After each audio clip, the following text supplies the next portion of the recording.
kemarin yang sebagian sudah saya berikan ke Mbak Aza dan Mbak yang lain. Jadi berkaitan dengan PPR-nya juga ya, bahwa ada asesmen yang akan disampaikan juga nanti di laporannya.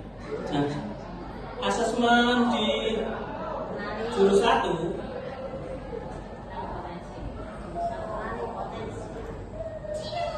jadi dikenali potensi ini kita diminta untuk memberikan asesmen kepada siswa yang nantinya siswa itu dapat mengenali dirinya sendiri dari asesmen itu, mulai dari gaya belajarnya, kemudian dari kepribadiannya, terus dari karakternya juga. Kemarin asesmen yang dilakukan sama dengan yang kita lakukan dari beberapa tahun yang lalu nih, pakai Aku Pintar. Jadi mulai dari kemampuan akademik, gaya belajar, kemudian ada multiple intelligence, sama bakat minatnya juga. Pakai asesmen itu? Iya. Tapi kalau saya kemarin pakai yang 16 personality. Yang kemarin itu kita juga pakai 16 personality. Yang anak-anak saya minta untuk screenshot. Kemudian hasilnya di Persiswa juga ada. Di Aku Pintar ini asesmennya juga enak sih. Jadi muncul penjelasannya ketika anak itu gaya belajarnya auditori, dia penjelasannya bagaimana juga muncul juga ya. Setelah mengenali potensinya, mereka diarahkan juga ke bakat dan minatnya. Jadi kebanyakan guru BK ini sudah banyak yang memahami sebenarnya. Ini untuk yang dikenali potensi. Oh ya, kemarin bukan disarankan sih, ditekankan kita pembelajarannya pakai metode ARKA.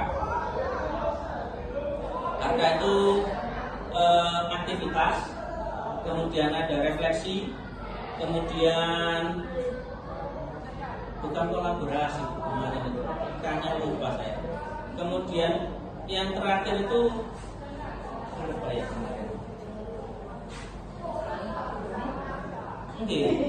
Soalnya bolak-balik lali belum ya.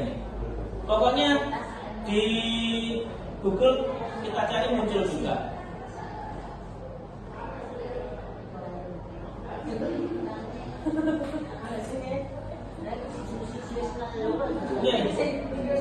Jurus 1 kan sudah paham deh.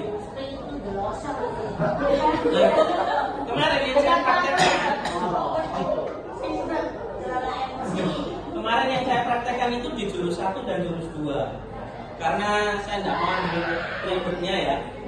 Jadi di jurus 1 itu tiap kali awal tahun ajaran itu mesti saya sampaikan di 4 asesmen itu.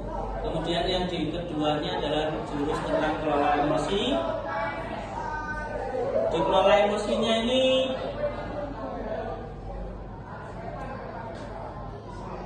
kita diterapkan pembelajaran berbasis self, social emotional learning. Kalau di RPP kemarin saya pakai KSE, kompetensi sosial emosional, dan itu sama.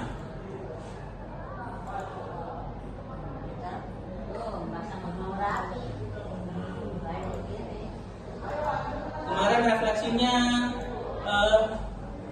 pakai kertas Bu Lin. Kemarin saya refleksinya pakai kertas. Jadi ketika dibacakan cerita,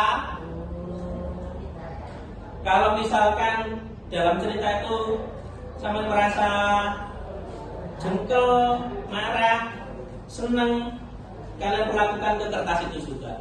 Ketika marah diremas, kemudian selesai nanti dicoba dikembalikan. Bentuk kertasnya bagaimana? Sama dengan perasaan siswa ketika kita marahi, ya, perasaan siswa ketika kita marahi itu mereka pasti akan menancap di dalam dirinya. Nih. Oh, lusuk nggih Pak, nggih mari Mas. Nih. Nah, lusuknya itu ibaratkan hatinya siswa. Dendam. Iya, mungkin ada yang jengkel, ada yang dendam.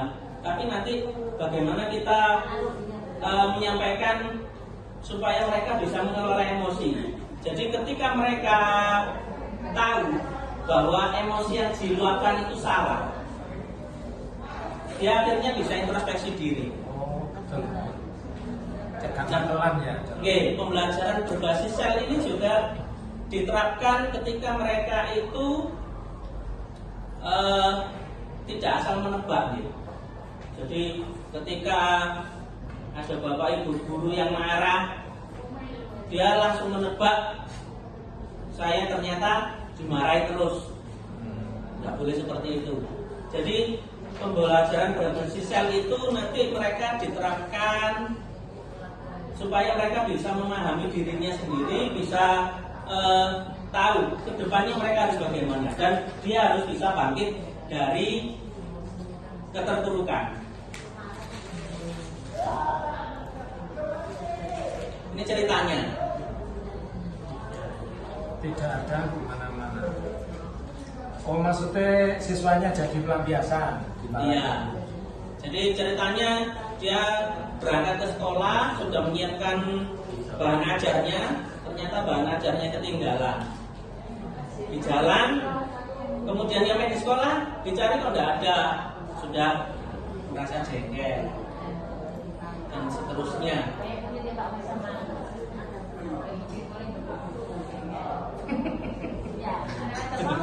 Oke. Oh, ketika izin dan Social emotional learning ini terdiri dari 5 bagian ini, nih.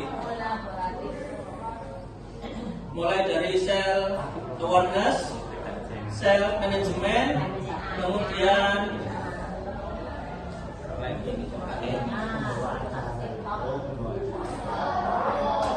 responsible decision making, kemudian relationship skill, dan social awareness. Lu direkam ya. Halo.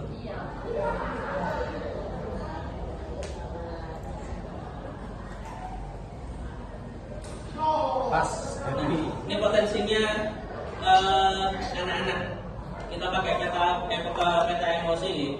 Mulai dari senang, kemudian semangat ya.